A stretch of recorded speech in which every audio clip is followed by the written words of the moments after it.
What is a hero when even death refuses to claim him? And who dares decide when the Imperium may finally let one legend rest? The chronicle begins not with ink, but with ash. 1,000 administratum vaults burned before this question surfaced, etched into a cracked data slab recovered from a moon that no longer exists. It speaks of Armageddon, of skies choked with spores and fire, of a man who stood where cities ended and extinction began. Commissar Sebastian Yarrick, old, broken, defiant, whose name orcs bellowed like a war curse. The record trembles as though afraid of its own memory. It asks whether faith can resurrect what duty already consumed. In the eternal war, saints are made not by miracles, but by necessity. And necessity, the Imperium has learned, is more ruthless than any god. The question lingers, cold and patient, as if it knows the answer has already begun to move. Yarrick died, they said. His body returned draped in honors too heavy for any coffin to bear. The Schola Progenium taught his deeds as scripture. Priests folded his name into litanies of righteous hatred, yet the orcs did not celebrate. Across a dozen warbands, a silence spread, an instinctive pause in the endless roar of violence. Some claimed the old man would return because the galaxy itself was not finished with him. Orcs, after all, believe fiercely in what they fear. Within the Imperium, such superstition was dismissed officially. Unofficially, sealed orders circulated among the Ordo Xenos and the Officio Prefectus, marked with sigils older than Armageddon soil. They spoke not of burial, but of preservation. Not of honor, but of contingency. Because legends do not simply inspire mankind, they terrify its enemies. And terror, weaponized properly, can stall extinction for one more doomed generation. Deep beneath a fortress world whose name has been erased from all star charts, a chamber waited. No banners hung there. No prayers echoed. Only machines older than the Imperium itself murmured in low, penitent tones. Yarrick's remains were placed upon a slab of black adamantium, surrounded by Magos biologists who had replaced most of their humanity with cold reverence for function. They did not speak his name aloud. To do so would have acknowledged what they were about to attempt. This was not apotheosis nor dreadnought internment. It was something far more heretical and far more imperial, the refusal to let a symbol die. Neural echoes were harvested. Gene markers mapped against impossible tolerances. Somewhere, a servoskull recorded a final biometric anomaly brain activity long after cessation. The Mechanicus logged it as an error. The Inquisition flagged it as a sign. The Ecclesiarchy would have burned the chamber had they known. Resurrection was the Emperor's domain alone. Yet the Emperor, silent upon his throne, had left mankind to improvise. And so they did, guided by fragmented STC lore and whispered fragments attributed to Malkador himself. Yarrick's hatred, measured, disciplined, absolute, was deemed compatible with continuation. His fearlessness registered not as madness, but as purity. When the machines engaged, no lightning flashed, no angels descended. Only a subtle pressure swept the room, as though reality itself leaned closer to watch. A junior adept collapsed, blood leaking from his ears, babbling that someone old and tired was asking why he had been awakened before the war was done. Elsewhere, the orcs felt it. On rusted battle moons and in the holds of ramshackle cruisers, warbuses paused mid-slaughter. A name crawled through their fungal consciousness like an old scar itching open. Yarrick. Some laughed, some roared. One gouged out his own eye in excitement, claiming the Humi ghost was back and it would be a proper fight again. Waz subtly altered course, bending toward Armageddon sector without knowing why. The Imperium noticed these movements and told itself comforting lies about coincidence and logistics. But veteran astropaths dreamed of a man with a burning gaze, standing amid ruins that had not yet fallen, watching the future with grim disapproval. When Yarrick opened his eye, it was not the Admetic one that remained dark. It was the human eye that moved first, clouded but focused, scanning a ceiling he did not recognize. His body felt wrong, too light, too restrained.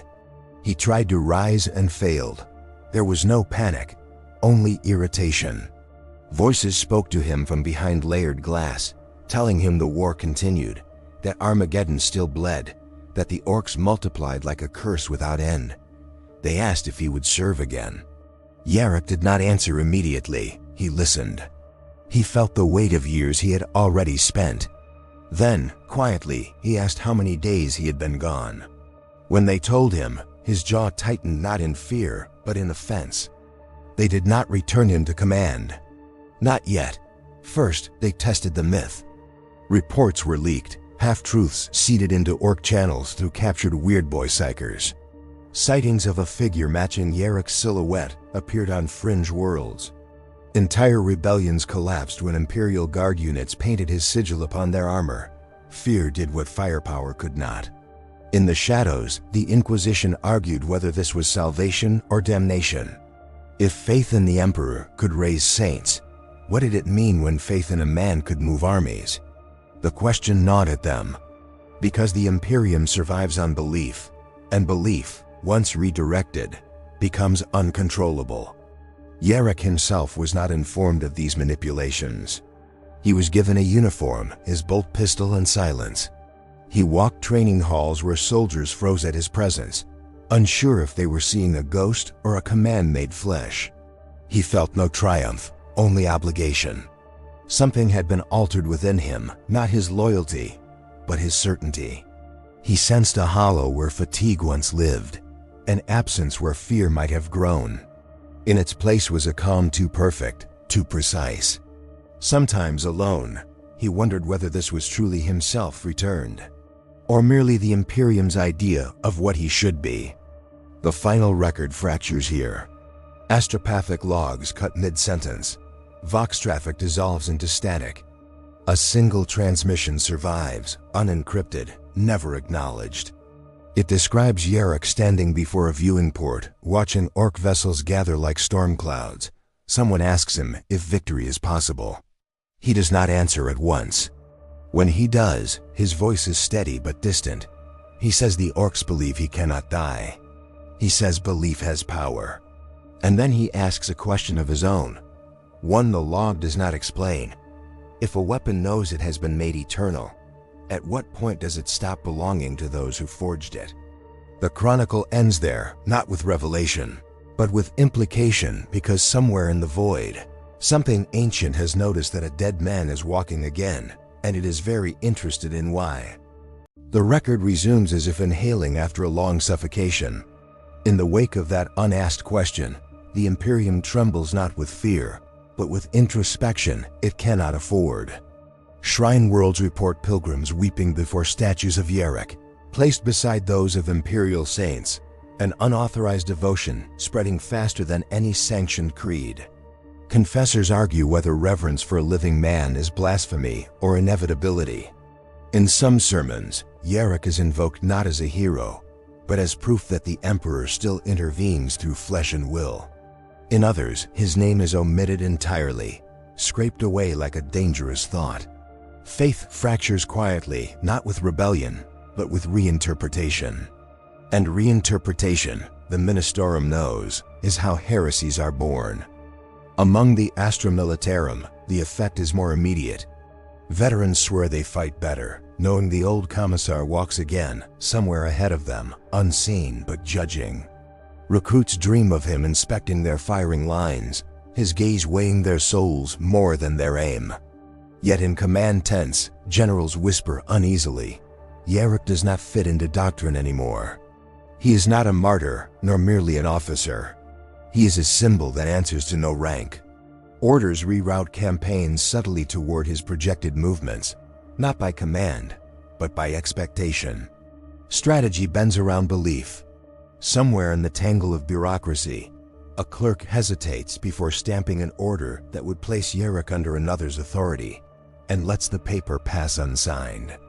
The priests feel it next. Astropaths speak of a pressure in the warp, a low resonance that hums when Yarrick's name is spoken by enough minds at once. It is not the Emperor's light. It lacks his vast, blinding mercy. This presence is narrower, sharper like a blade honed by hatred and restraint. A senior confessor on Terra collapses mid-homily, screaming that faith is being rerouted, siphoned into a vessel never meant to contain it. His words are sealed, classified, and forgotten by decree. But the echo remains. If belief can shape reality, then what is being shaped now? Yarrick walks alone through a chapel aboard a battleship bearing him toward the warfront. He does not kneel. He never did. Candles flicker as he passes, not in reverence, but in response. He senses the weight of eyes that are not there, billions of them, searching for certainty. He understands with a clarity that disturbs him that he has become a focal point. The Imperium has always fed on sacrifice, but now it has learned to recycle it. He wonders if this is what the Emperor feels. Not worship, but dependence. For the first time since Armageddon, doubt touches him, not of duty, but of consequence. In the shadows beyond the chapel, the Inquisition watches itself fracture. The Ordo Xeno sees opportunity, a weapon that orcs fear more than extermination. The Ordo Hereticus sees contagion, a man elevated beyond dogma. The Ordo Malleus says nothing, but its silence is heavy, laden with calculations no one else can hear. One Inquisitor disappears after requesting access to pre-heresy resurrection protocols.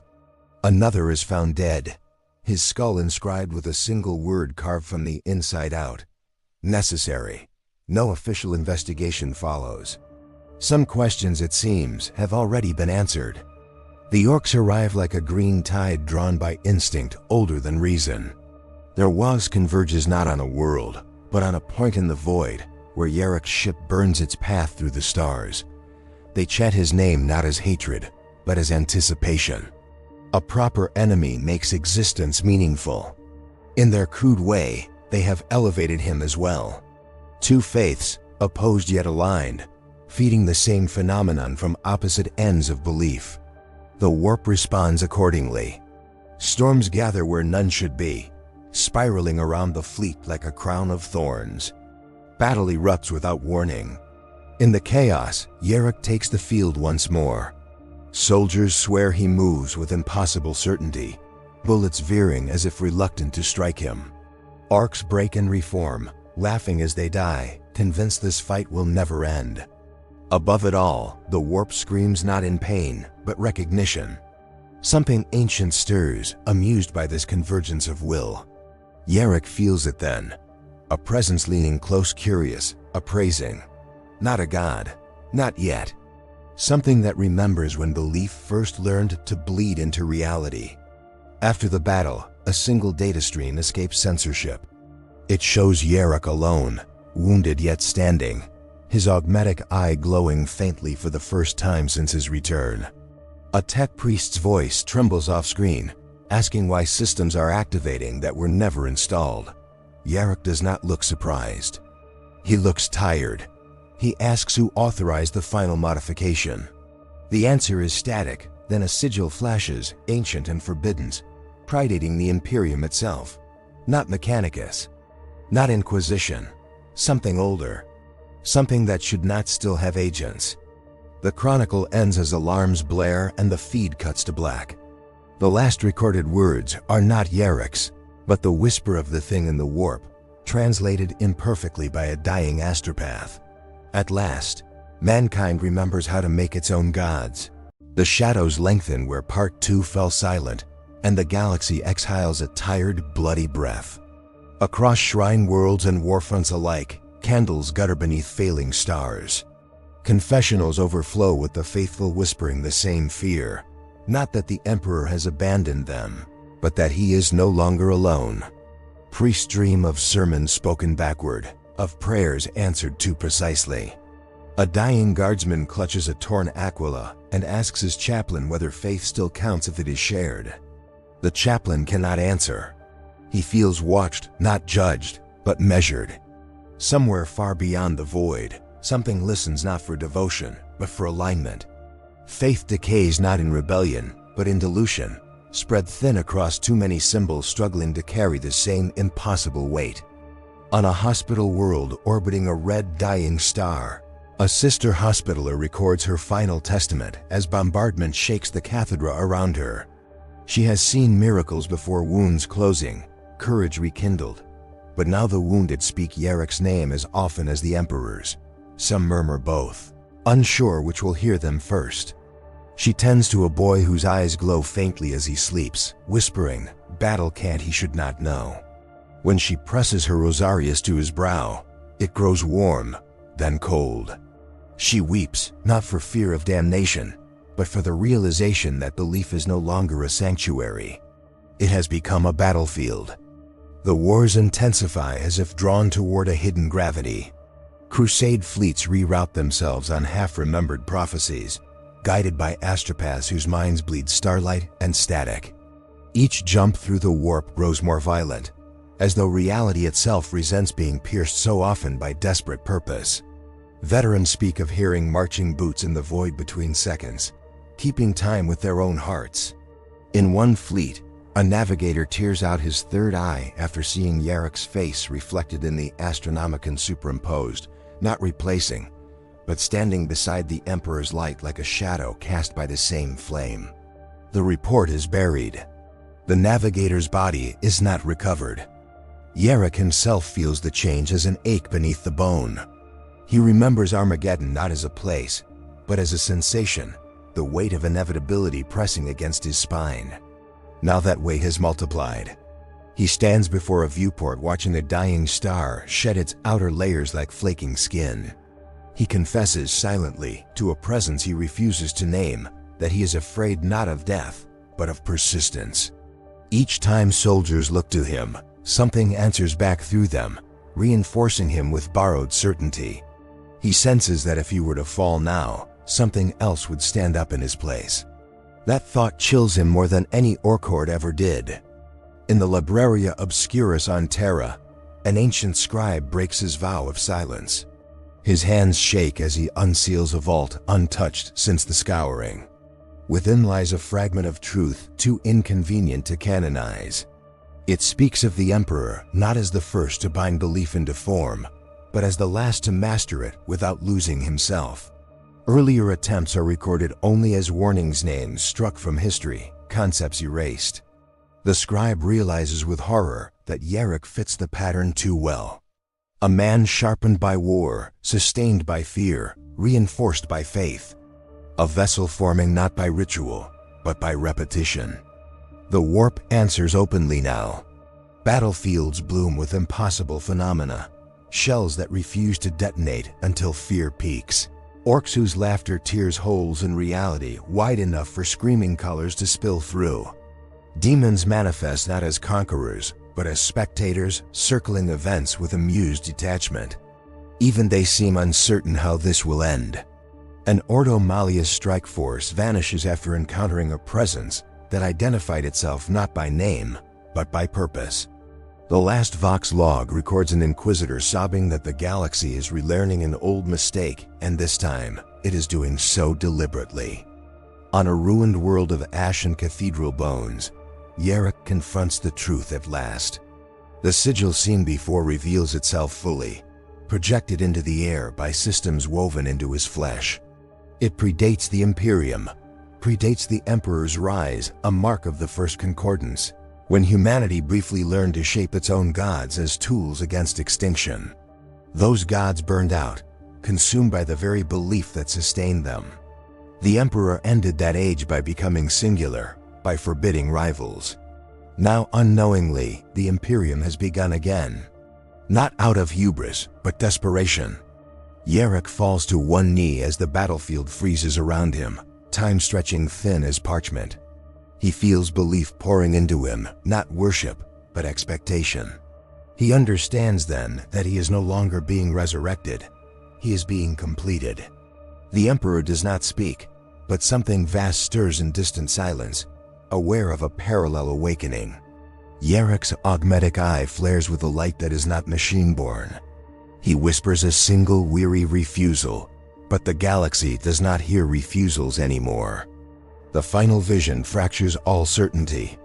Astropaths across 100 systems scream as one truth ripples outward. Yarrick is no longer sustained by faith is reorganizing itself around him. He rises not as a god proclaimed, but as a function fulfilled. Somewhere on Terra, the Golden Throne shudders, not in failure, but in recognition.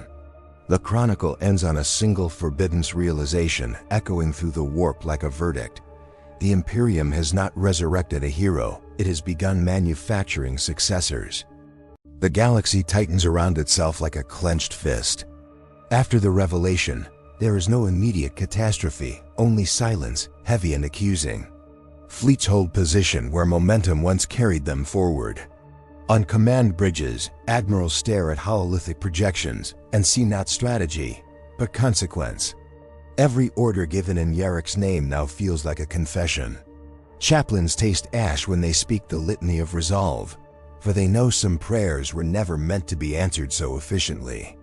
Across the void, soldiers feel it in their bones, the sense that duty has shifted its weight, that obedience now pulls them towards something unnamed and unavoidable.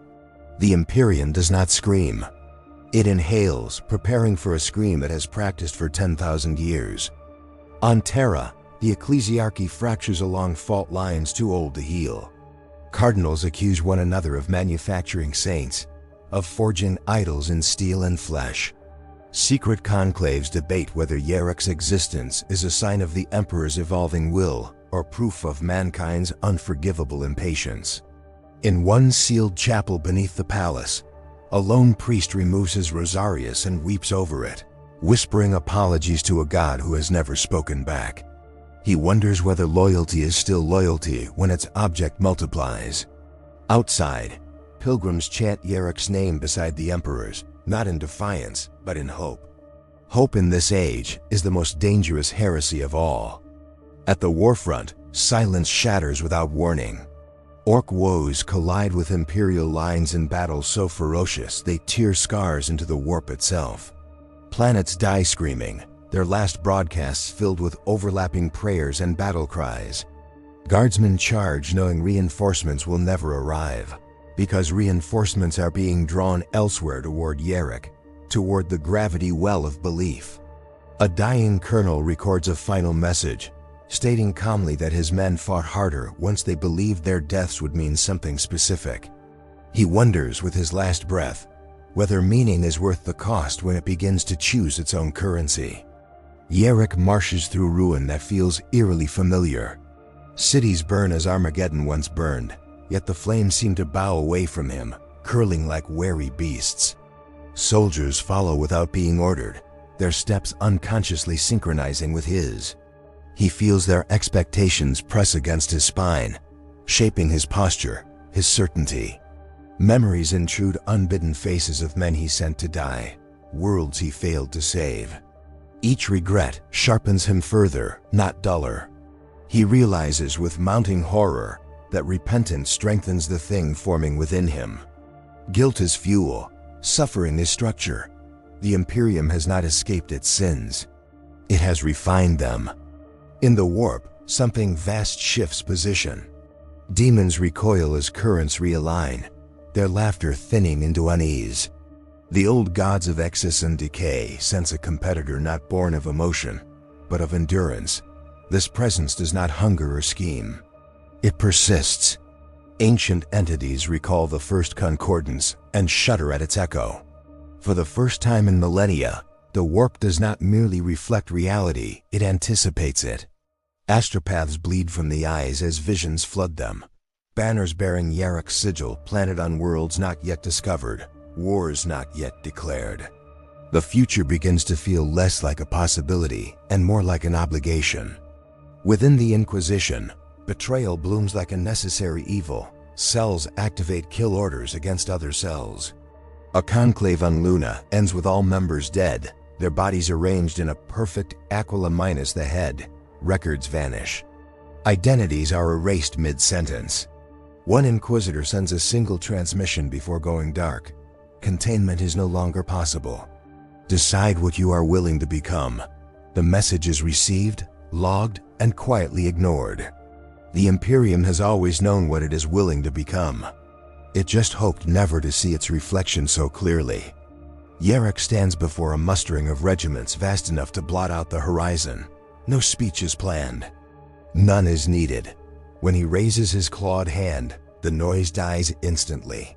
In that silence, soldiers feel something settle into place inside them, a certainty so absolute it borders on peace. Yarrick speaks only once, his voice carrying without amplification. He tells them the war will never end. He tells them they will suffer. He tells them that if they march, the galaxy will remember them. The cheer that follows is not joy. It is surrender. Far away, deep within the mechanisms of the Golden Throne, a fluctuation registers subtle, precise. The Emperor does not awaken, but systems long dormant begin to respond, as though acknowledging a peer signal.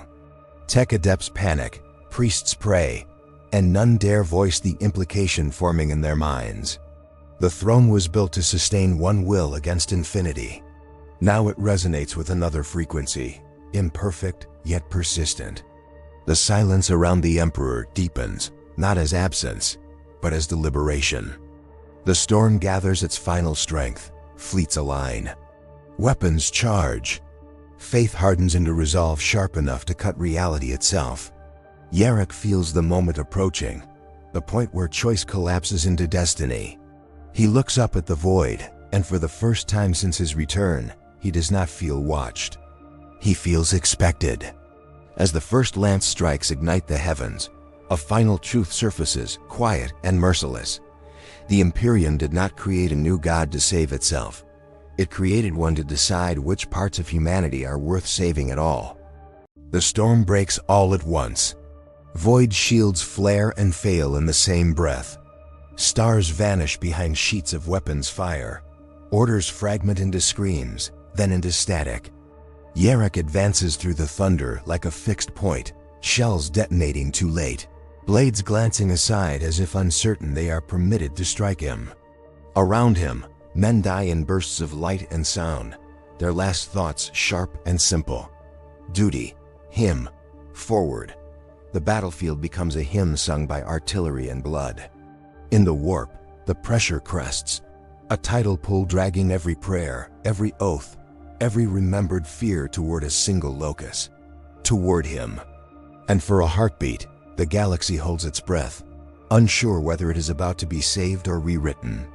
Then the Orks arrive in numbers beyond counting, laughing as their ships tear themselves apart to reach him faster. They crash into Imperial lines with ecstatic violence, shouting his name as both curse and blessing. Steel meets chitin. Fire meets flesh. Yarrick raises his bolt pistol and fires, each shot a punctuation mark in the sentence of annihilation. He feels the certainty in him surge, not as rage, but as clarity. This is what he was shaped for. This is why belief gathered. Yet beneath it, something stirs a tremor of unease. Because the power answering him is no longer asking permission. It is assuming continuity. Above the carnage, the warp tears like wet parchment. Light without color spills through, carrying whispers that are not demonic, not divine, but archival. The first concordance echoes across the breach, images of humanity forging gods as bulwarks against extinction, then burning beneath their weight. Yarrick sees it all in an instant past, present, consequence layered like scars. He understands the trap at last. Victory here would not end the war. It would sanctify a pattern. The Imperium would follow him forever, replacing hope with function, mercy with efficiency. He staggers not from wounds but from comprehension. A guardsman throws himself between Yarrick and a charging warboss, dying in a spray of green and red.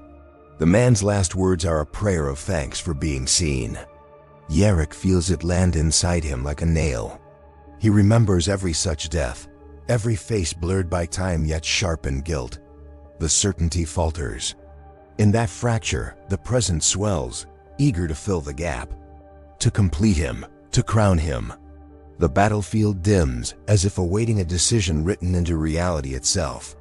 On Terra, the Golden Throne screams. Not aloud, but through every conduit, every soul bound to its light. Tech adepts collapse. Choirs shatter into sobbing silence. For the first time since the heresy, the Emperor's radiance flickers, not weak, but focused, narrowing to a single point. Two wills align across impossible distance, not in rivalry, but recognition. The Emperor does not command, he remembers. And in that memory is a warning older than worship, that survival purchased without choice is merely another form of extinction. Yarrick drops to one knee as the storm freezes around him, explosions hanging like suspended stars. He feels the accumulated belief pressing to finalize him, to seal him into inevitability. Slowly, with effort that cracks bone and certainty alike, he resists. He speaks not to the armies, not to the warp, but to the idea forming within him. He rejects perpetuity, rejects succession. He chooses to end, truly end, so that others may still choose to begin.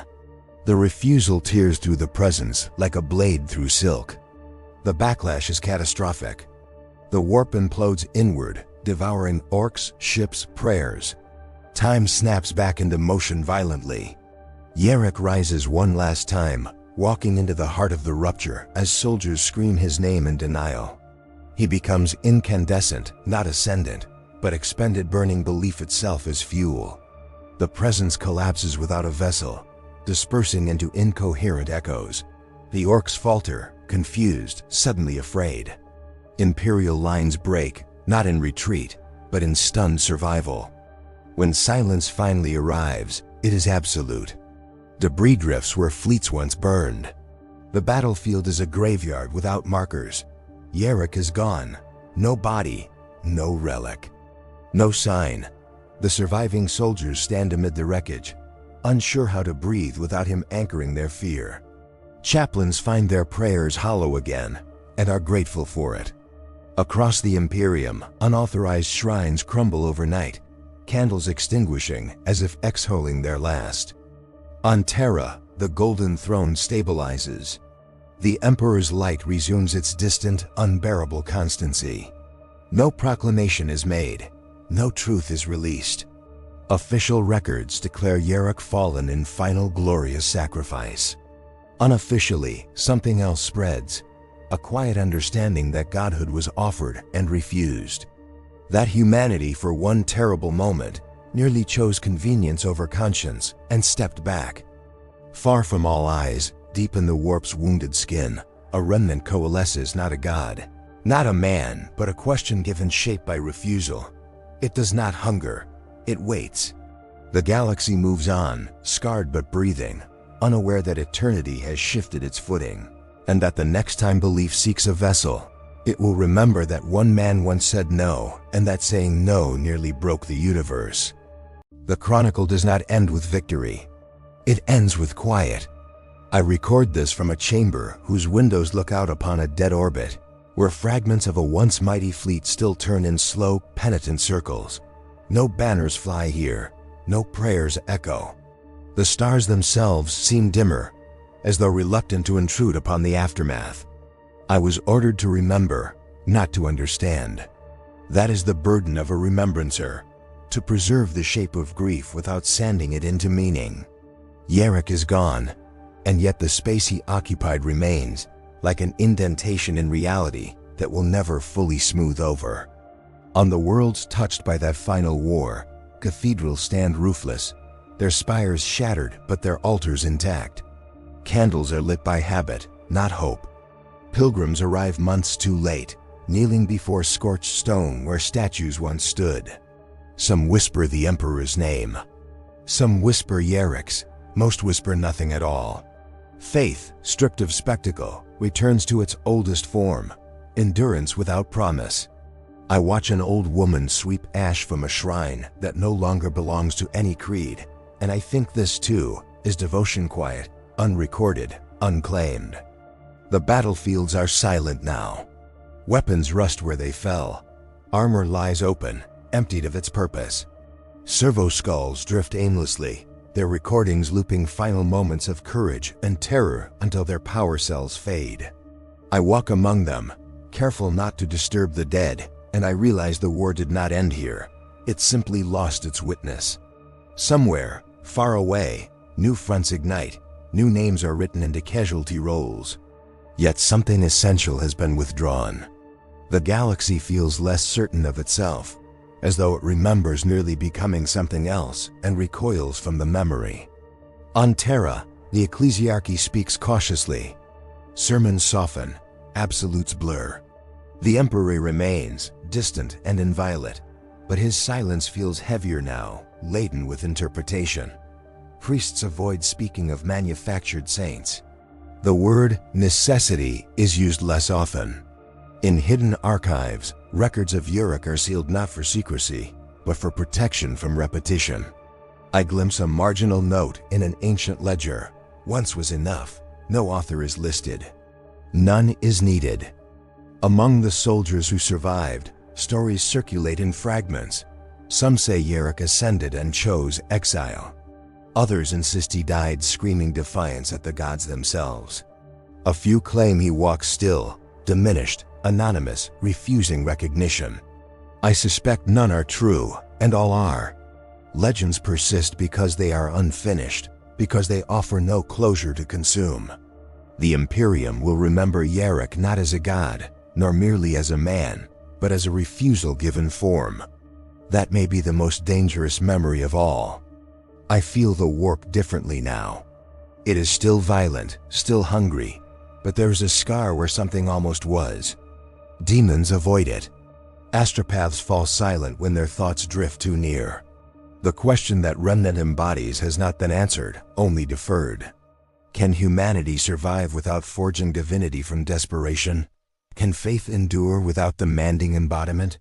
No oracle responds, no throne speaks. The galaxy does not explain itself. It only continues. As I close this record, dust drifts through the shattered nave of a void cathedral, carried by solar winds older than empire. Faded banners ripple once, then fall still. Somewhere, a star goes dark without ceremony. I leave these words not as truth, but as witness. If you have heard them, then you too now carry the echo of what almost was. Stand with this memory. Mark it. Share it. And if these chronicles moved you, leave your sign, like, subscribe, share your thoughts below, so the silence does not claim the last word.